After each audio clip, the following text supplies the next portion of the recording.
삼국시대부터 고려까지 1000년이 넘는 시간이 흘렀습니다. 그 긴 세월 동안 이 땅에 살았던 사람들의 수는 얼마나 되었을까요? 지금 대한민국 인구는 약 5천만 명입니다. 서울만 해도 1000만 명에 가까운 사람들이 북적이는 거대 도시죠.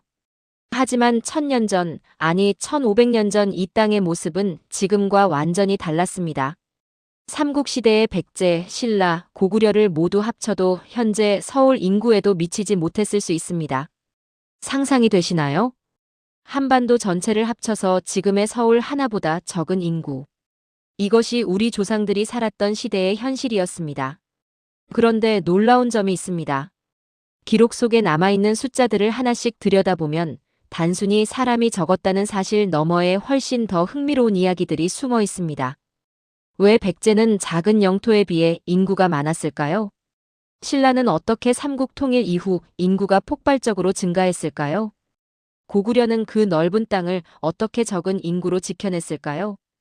그리고 고려 시대에는 무슨 일이 벌어졌을까요? 인구라는 숫자 하나에는 그 시대 사람들의 삶, 전쟁, 농업, 정치, 심지어 사랑과 죽음까지 모든 것이 담겨 있습니다. 오늘 우리는 기록 속 숫자들을 따라가며 역사책에서는 잘 다루지 않는 놀라운 장면들을 함께 발견하게 될 것입니다. 지금부터 시작합니다. 삼국시대 인구를 정확히 아는 것은 사실상 불가능합니다.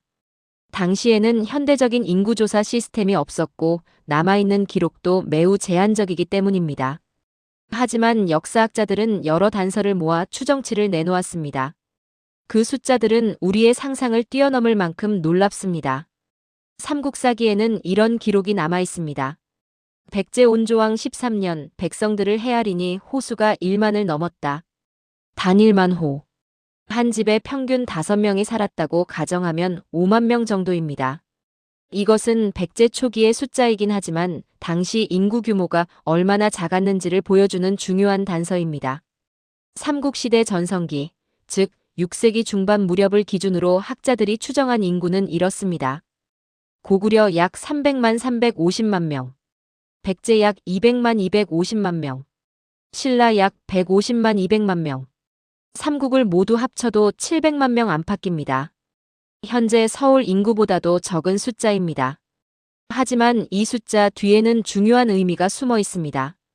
당시는 농업 생산력이 지금보다 훨씬 낮았고 의료기술도 발달하지 못했던 시대였습니다. 영아 사망률은 매우 높았고 평균 수명은 30대 중반에 불과했습니다. 전쟁, 질병, 기근은 일상적이었고 인구는 끊임없이 줄어들고 늘어나기를 반복했습니다. 그럼에도 불구하고 삼국은 이 적은 인구로 거대한 성을 쌓고 전쟁을 치르고 찬란한 문화를 꽃피웠습니다. 신라의 첨성대, 백제의 미륵사지 석탑, 고구려의 광개토대 왕릉비 같은 거대한 건축물들은 모두 이 시대에 만들어졌습니다. 현대적 관점에서 보면 거의 기적 같은 일입니다. 오늘날 우리는 이 숫자들을 통해 중요한 깨달음을 얻게 됩니다. 인구의 많고 적음이 문명의 크기를 결정하는 것은 아니라는 사실입니다. 적은 인구로도 조직력과 기술, 그리고 강력한 의지가 있다면 놀라운 성취를 이룰 수 있습니다. 삼국시대 사람들은 그것을 몸소 증명했습니다. 예를 들어 6세기 중반 신라 진흥왕 시대를 살펴보겠습니다. 당시 신라의 인구는 약 150만 명으로 추정됩니다. 그런데 진흥왕은 이 인구로 북쪽으로는 함경도까지, 서쪽으로는 한강 유역까지 영토를 확장했습니다. 한강 하류에 세운 북한산 순수비에는 이렇게 적혀 있습니다. 왕이 순행하며 이곳에 이르렀다. 이 비석 하나에는 단순한 기록 이상의 의미가 담겨 있습니다. 당시 신라는 적은 인구에도 불구하고 체계적인 군사 조직과 행정 시스템을 갖추고 있었다는 증거입니다. 병력을 징집하고 보급품을 운송하고 점령지를 관리하는 모든 과정이 효율적으로 이루어졌습니다. 이런 놀라운 조직력은 어디에서 나온 것일까요? 바로 골품제라는 독특한 신분제도와 화랑도라는 청년 조직이었습니다. 제한된 인구를 최대한 효율적으로 활용하는 시스템이 갖춰져 있었던 것입니다. 핵심 메시지. 여러분, 이 첫 번째 장면이 우리에게 말해주는 것은 무엇일까요? 삼국시대의 적은 인구는 단순히 사람이 없었다는 사실이 아닙니다. 그것은 그 시대 사람들이 얼마나 치열하게 효율적으로 살아야 했는지를 보여주는 증거입니다. 기록에 남은 숫자 하나하나는 당시 사람들의 땀과 눈물, 그리고 놀라운 조직력을 증언합니다. 우리는 이 숫자를 통해 배웁니다. 적은 자원으로도 위대한 성취를 이룰 수 있다는 진실을. 이것이 삼국시대 인구가 우리에게 남긴 첫 번째 교훈입니다. 백제는 삼국 중에서 가장 작은 영토를 가진 나라였습니다. 하지만 인구 밀도는 가장 높았습니다. 이 사실은 무엇을 의미할까요? 백제가 삼국 중 가장 발달된 농업 기술과 도시 문화를 가지고 있었다는 증거입니다. 삼국사 기백제본기에는 이런 기록이 있습니다. 사비성에는 백성이 모여 살아 시장이 날마다 열렸다. 시장이 날마다 열렸다는 것은 단순한 표현이 아닙니다.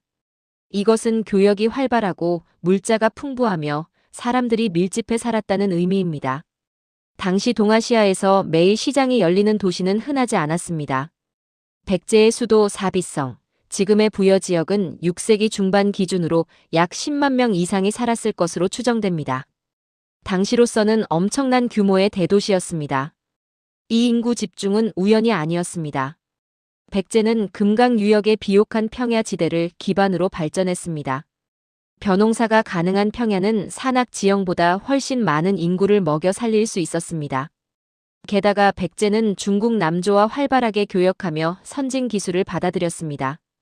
관계 기술, 농기구 개량, 저수지 건설 등 농업 생산성을 높이는 모든 방법을 적극적으로 도입했습니다. 일본 서기에는 백제에서 일본으로 건너간 기술자들에 대한 기록이 자주 등장합니다. 왜 일본은 백제의 기술자를 그토록 갈망했을까요? 백제의 농업 기술, 건축 기술, 불교 문화가 동아시아 최고 수준이었기 때문입니다. 높은 인구 밀도는 곧 높은 문명 수준을 의미했습니다. 오늘날 우리에게 이 사실은 중요한 시사점을 던져줍니다. 인구가 많다는 것은 단순히 숫자가 크다는 의미가 아닙니다. 그것은 그 사회가 얼마나 효율적으로 자원을 관리하고 기술을 발전시키며 사람들을 먹여 살릴 수 있는지를 보여주는 지표입니다. 백제는 작은 영토였지만 그 땅을 최대한 활용하는 지혜가 있었습니다. 구체적인 사례를 하나 살펴보겠습니다. 백제 무령 왕릉에서 출토된 유물들을 보면 놀라운 사실을 발견하게 됩니다.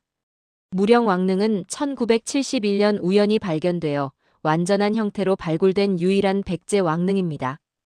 이 무덤 안에는 왕과 왕비의 관, 금제 관식, 은제 팔찌, 중국 남조에서 수입한 도자기 등 수천 점의 유물이 쏟아져 나왔습니다.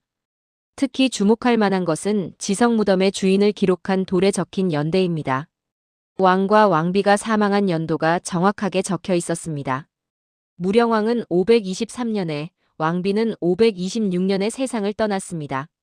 이 정확한 기록은 백제가 얼마나 체계적인 행정 시스템을 갖추고 있었는지 보여줍니다. 연호를 사용하고 날짜를 기록하고 왕실의 계보를 정확히 관리하는 나라. 이런 나라에서는 인구 관리도 체계적으로 이루어졌을 것입니다. 또 하나 흥미로운 점은 무령 왕릉에서 발견된 벽돌입니다. 이 벽돌은 중국 남조 양나라의 기술로 만들어진 것으로 확인되었습니다. 백제는 중국의 선진 기술을 적극적으로 받아들여 왕릉 건축에까지 사용했습니다. 이런 개방적 태도는 농업 기술에도 마찬가지로 적용되었을 것입니다.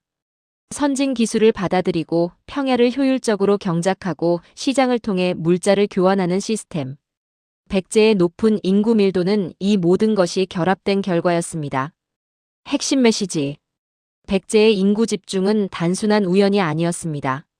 그것은 선진 기술, 효율적 자원 관리, 개방적 문화가 만들어낸 번영의 증거였습니다. 삼국사기의 기록은 분명히 말합니다. 사비성은 날마다 사람들로 북적였다고. 오늘 우리가 배우는 것은 이것입니다. 작은 땅이라도 그 땅을 어떻게 활용하느냐에 따라 엄청난 차이가 만들어진다는 진실입니다. 백제는 그것을 역사 속에서 증명했습니다. 신라는 삼국 중 가장 늦게 발전한 나라였습니다. 초기 신라의 영토는 경주 분지를 중심으로 한 매우 좁은 지역에 불과했습니다. 인구도 가장 적었습니다. 그런데 놀라운 반전이 일어났습니다. 신라는 6세기부터 폭발적으로 성장하기 시작했고 결국 삼국을 통일하는 주인공이 되었습니다. 이 성장의 비밀은 무엇이었을까요? 삼국사기 신라본기에는 이런 기록이 있습니다. 버풍왕이 골품제를 정비하고 백성을 다스렸다. 골품제. 이 독특한 신분제도가 신라의 인구 성장과 깊은 관련이 있습니다. 골품제는 혈통에 따라 사람들을 엄격하게 구분하는 제도였습니다. 성골, 진골, 육두품, 오두품, 사두품 등으로 나뉘었고 각 신분에 따라 입을 수 있는 옷, 살 수 있는 집, 탈 수 있는 말까지 모두 정해져 있었습니다. 현대인의 관점에서 보면 매우 불평등한 제도처럼 보입니다. 하지만 역설적이게도 이 제도는 신라 사회를 안정시키고 인구를 효율적으로 관리하는 데 중요한 역할을 했습니다. 왜냐하면 골품제는 단순히 차별이 아니라 각자의 역할을 명확히 하는 시스템이었기 때문입니다. 진골은 정치와 군사를 담당하고 육두품은 행정과 학문을 담당하고 평민은 농업과 수공업을 담당했습니다. 모든 사람이 자신의 위치에서 최선을 다하면 사회 전체가 안정적으로 돌아갔습니다. 오늘날 우리가 배울 수 있는 점은 이것입니다. 조직의 성장은 단순히 규모를 키우는 것이 아니라 체계적인 시스템을 갖추는 것에서 시작된다는 진실입니다. 신라는 골품제를 통해 적은 인구로도 강력한 국가를 만들 수 있었습니다. 구체적인 사례를 살펴보겠습니다. 화랑도는 신라의 청년 조직이었습니다. 진골과 육두품 출신의 젊은이들이 모여 무술을 연마하고 국가의 충성을 다짐하는 곳이었습니다. 삼국사기에는 화랑도 출신의 유명한 인물들이 많이 등장합니다.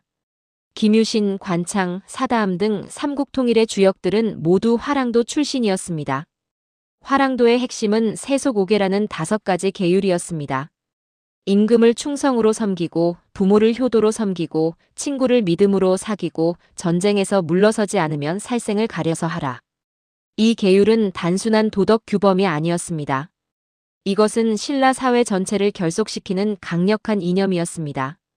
화랑도를 통해 젊은이들은 국가 정체성을 형성했고 전쟁터에서 목숨을 바쳐 싸웠습니다. 예를 들어 660년 백제를 멸망시킨 황산벌 전투를 살펴보겠습니다. 백제의 명장 계백은 5,000명의 결사대로 신라군 5만 명을 상대했습니다. 신라군은 4차례나 공격했지만 모두 실패했습니다. 그때 화랑 관창이 나섰습니다. 관창은 당시 16세의 소년이었습니다. 그는 홀로 백제군 진영으로 돌진했다가 사로잡혔습니다. 계백은 관창의 용기에 감탄해 그를 풀어주었습니다. 하지만 관창은 다시 돌아와 재차 돌격했습니다. 이번에는 백제군이 그를 죽였습니다. 관창의 죽음을 본 신라군은 분노했고 마침내 백제군을 무찔렀습니다. 이 이야기는 단순한 영웅담이 아닙니다. 신라가 어떻게 적은 인구로도 강력한 군사력을 유지할 수 있었는지를 보여주는 사례입니다. 골품제와 화랑도를 통해 젊은이들에게 국가 정체성과 희생정신을 심어주었고 그것이 전쟁에서 승리하는 원동력이 되었습니다. 신라의 인구는 삼국 중 가장 적었지만 조직력은 가장 강했습니다. 핵심 메시지. 신라의 골품제는 오늘날 관점에서 보면 불평등한 제도처럼 보입니다. 하지만 당시 신라 사람들에게 그것은 사회를 안정시키고 각자의 역할을 명확히 하는 시스템이었습니다. 삼국사기의 기록은 말합니다. 버풍왕이 제도를 정비하자 나라가 안정되었다고. 우리가 배우는 것은 이것입니다. 조직의 힘은 숫자가 아니라 체계와 정체성에서 나온다는 진실입니다. 신라는 그것을 증명했고 마침내 삼국을 통일하는 주인공이 되었습니다. 고구려는 삼국 중 가장 넓은 영토를 가진 나라였습니다. 한반도 북부에서 시작해 만주 전역, 심지어 요동 지역까지 차지했습니다. 전성기 고구려의 영토는 남한 면적의 7배가 넘었습니다. 그런데 인구는 어땠을까요? 학자들의 추정에 따르면 고구려의 인구는 최대 300만 350만 명 정도였습니다. 백제나 신라보다 많기는 했지만 영토 크기를 고려하면 인구 밀도는 매우 낮았습니다. 이것은 역설적인 상황입니다. 넓은 땅에 적은 사람. 고구려는 어떻게 이 광대한 영토를 지켜낼 수 있었을까요? 삼국사기 고구려 본기에는 이런 기록이 있습니다. 고구려인은 산과 골짜기를 따라 살며 성을 쌓고 스스로를 지켰다. 이 한 문장이 고구려의 비밀을 말해줍니다. 고구려는 평야가 아니라 산악 지형에 기반한 나라였습니다. 산악 지형은 농업 생산성이 낮아 많은 인구를 먹여 살리기 어렵습니다. 하지만 방어에는 매우 유리합니다. 고구려는 이 지형적 특성을 최대한 활용했습니다. 산성을 곳곳에 쌓고 적이 침입하면 백성들이 산성으로 들어가 농성전을 벌였습니다. 이런 전략은 적은 병력으로도 강대국을 상대할 수 있게 만들었습니다. 오늘날 우리는 이 사실에서 중요한 교훈을 얻습니다. 자원이 부족하다고 해서 약한 것은 아니라는 진실입니다. 오히려 부족함을 어떻게 극복하느냐가 진짜 힘을 결정합니다. 고구려는 적은 인구로도 수백 년 동안 동아시아 강국으로 군림했습니다. 구체적인 사례를 살펴보겠습니다. 612년 수나라 양제는 113만 대군을 이끌고 고구려를 침공했습니다. 당시 세계 최강 대국이었던 수나라의 총력전이었습니다.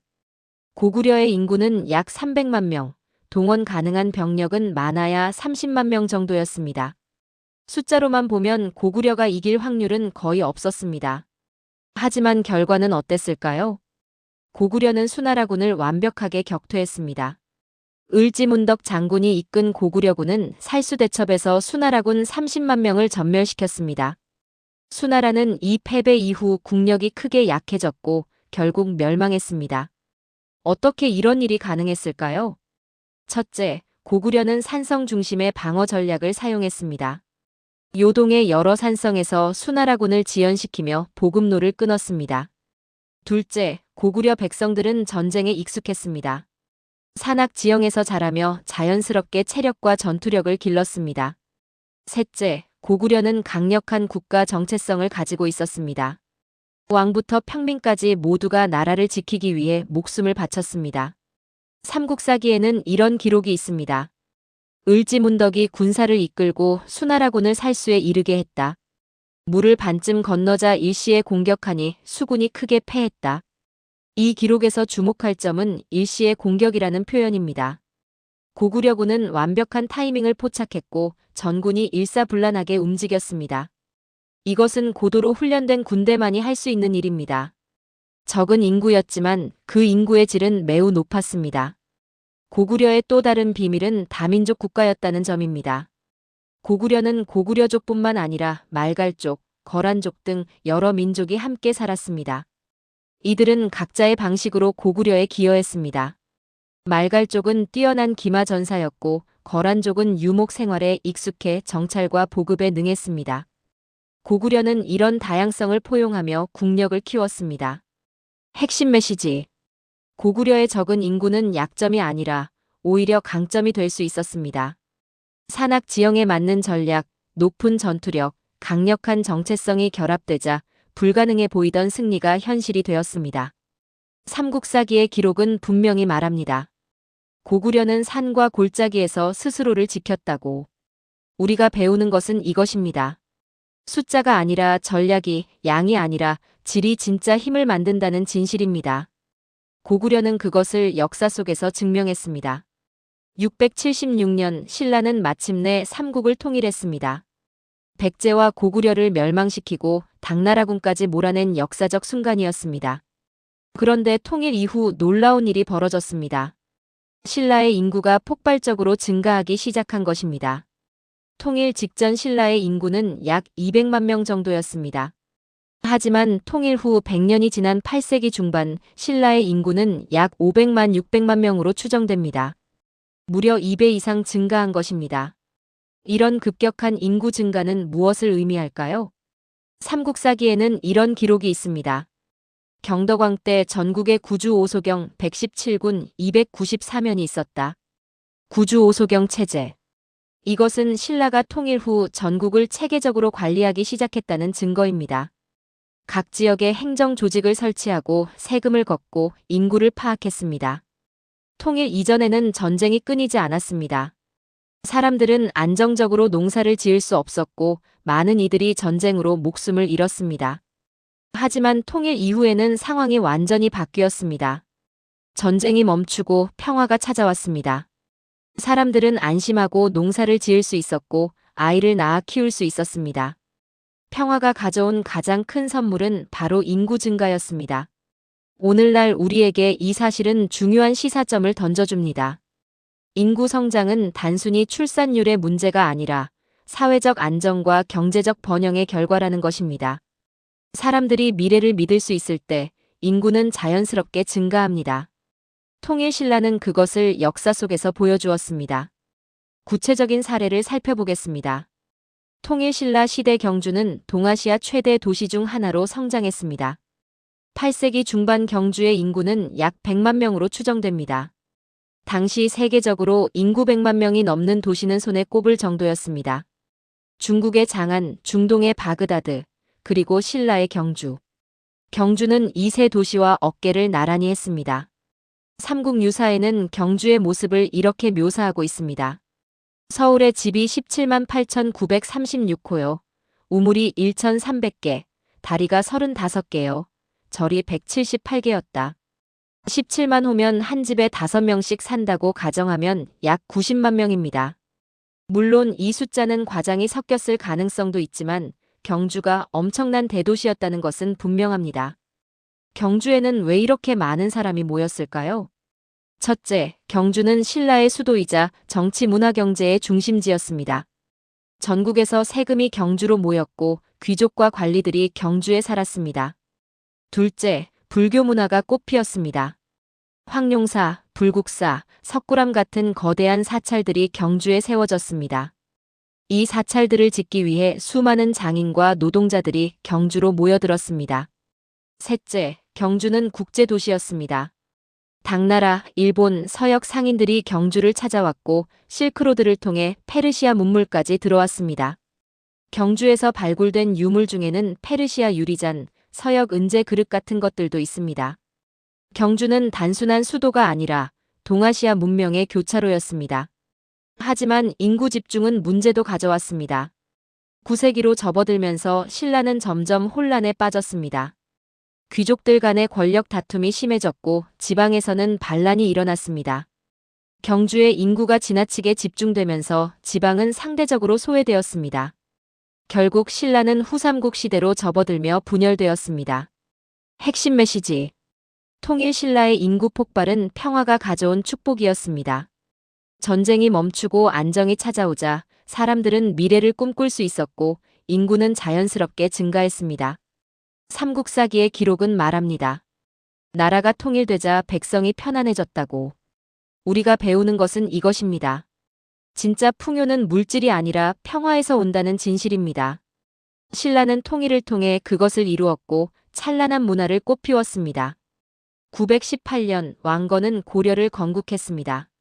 후삼국을 통일하고 다시 한반도에 평화를 가져왔습니다. 고려 초기의 인구는 약 300만 350만 명으로 추정됩니다. 통일신라 말기의 혼란으로 인구가 크게 감소한 상태였습니다.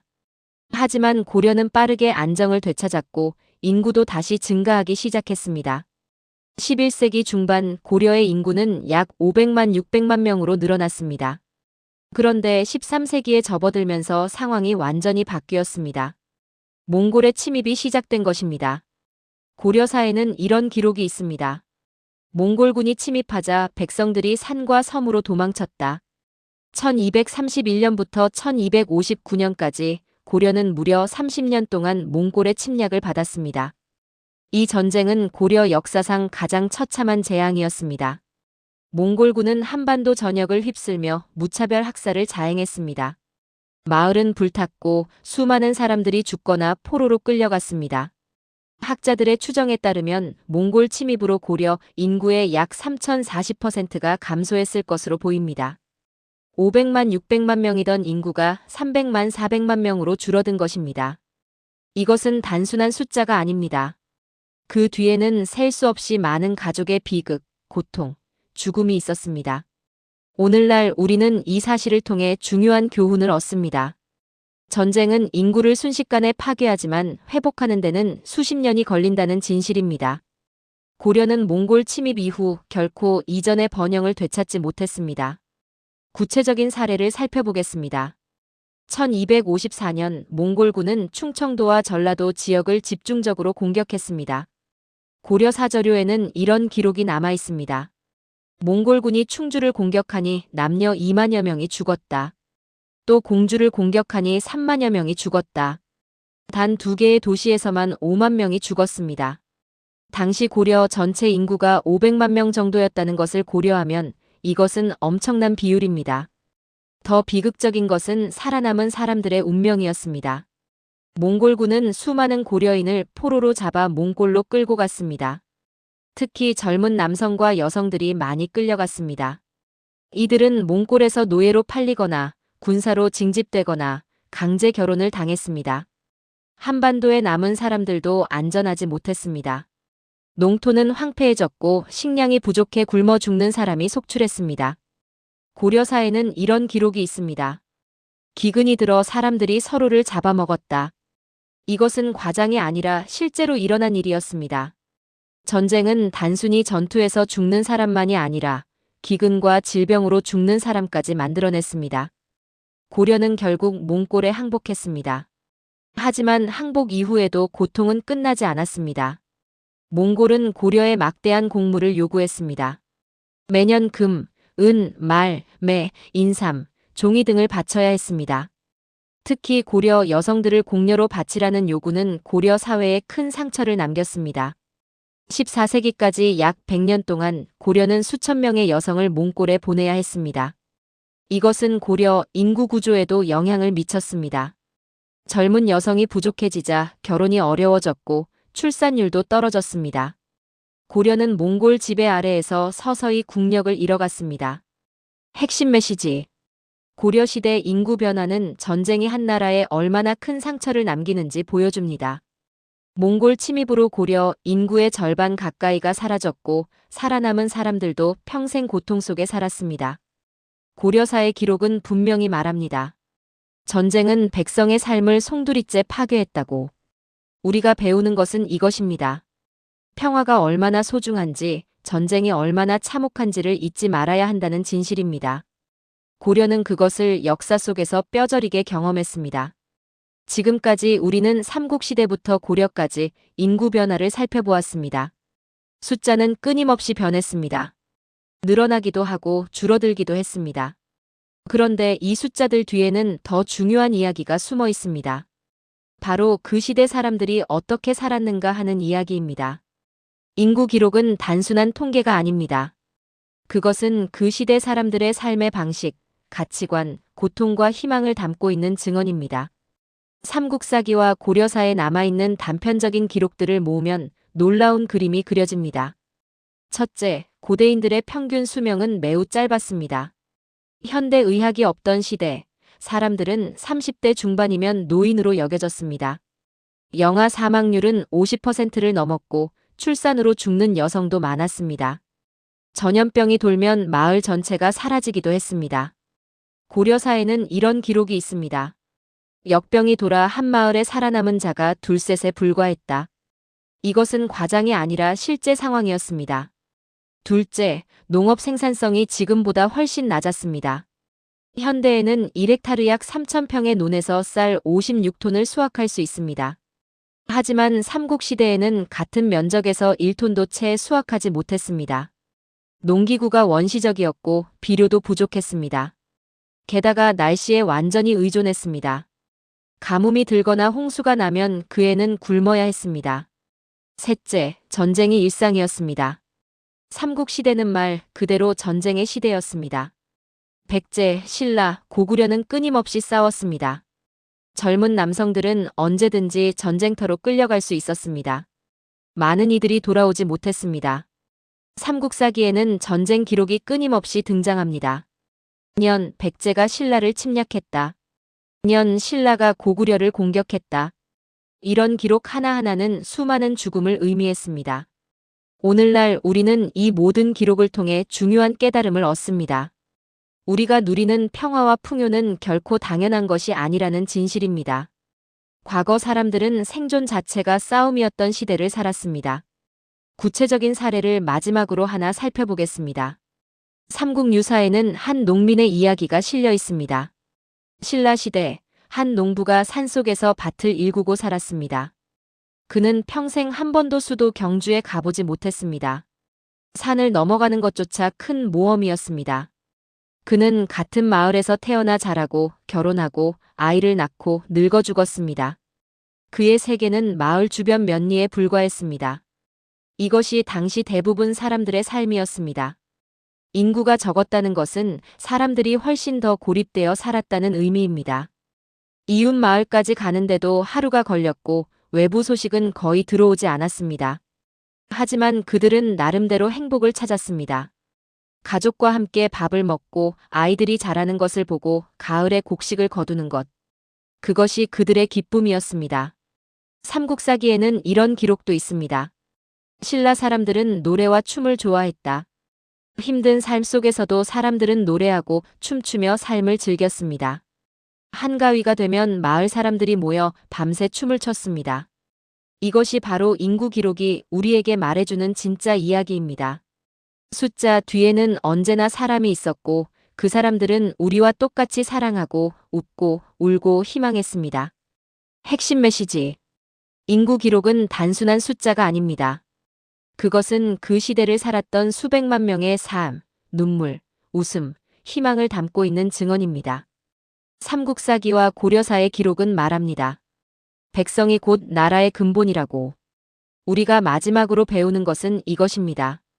역사는 숫자가 아니라 사람으로 만들어진다는 진실입니다.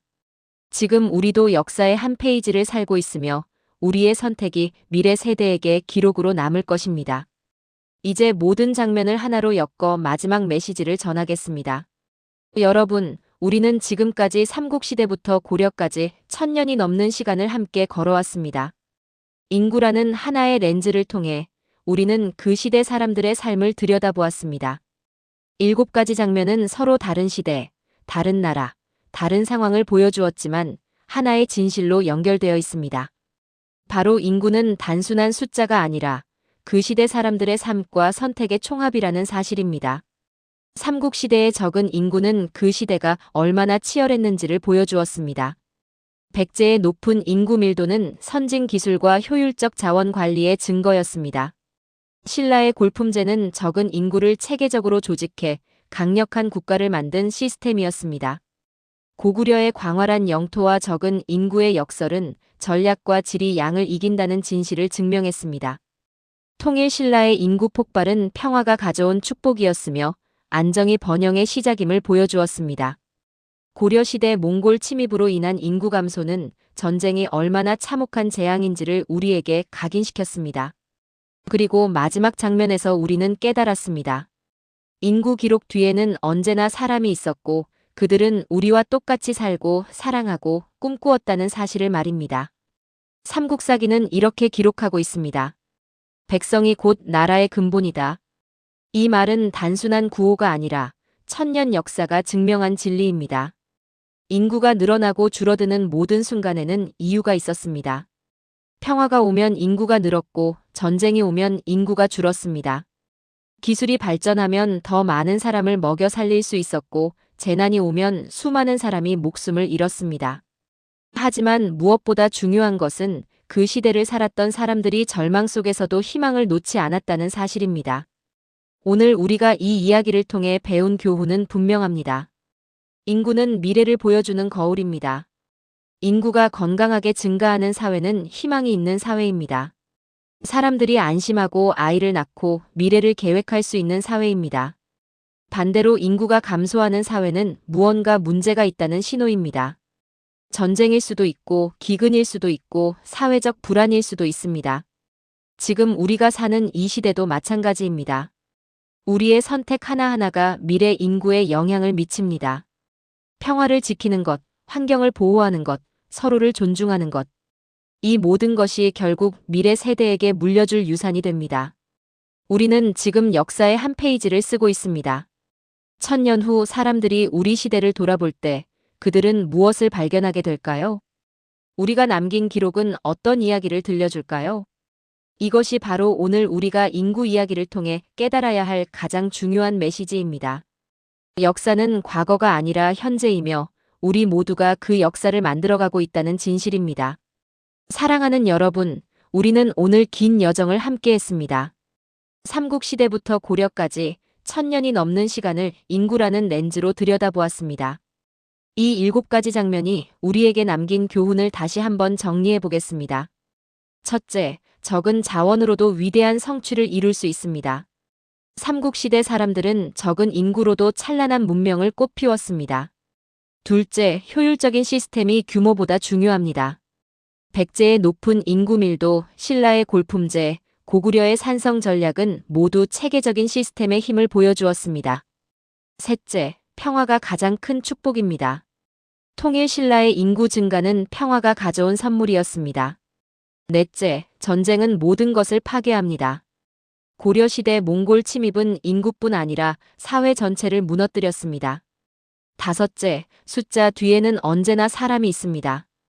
인구 기록은 통계가 아니라 그 시대를 살았던 사람들의 삶과 눈물, 웃음과 희망의 증언입니다. 여섯째, 역사는 반복됩니다. 과거의 교훈을 배우지 않으면 같은 실수를 반복하게 됩니다. 일곱째, 우리 모두가 역사를 만들어갑니다.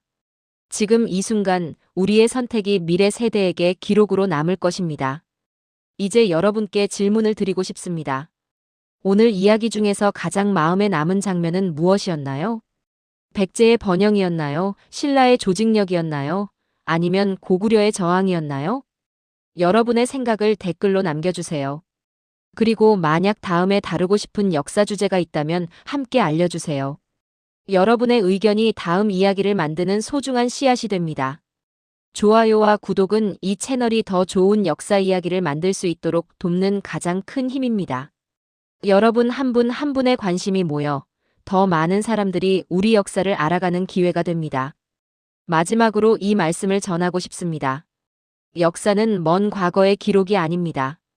그것은 지금 우리가 서 있는 이 땅의 이야기이며 우리 조상들이 흘린 땀과 눈물의 결정체입니다. 우리는 그 역사를 기억함으로써 더 나은 미래를 만들어갈 수 있습니다. 오늘 이 긴 이야기를 끝까지 함께 해주신 여러분께 진심으로 감사드립니다. 다음 시간에는 또 다른 역사의 숨결을 함께 느끼러 가겠습니다. 여러분의 하루가 의미 있고 따뜻하기를 바랍니다. 감사합니다.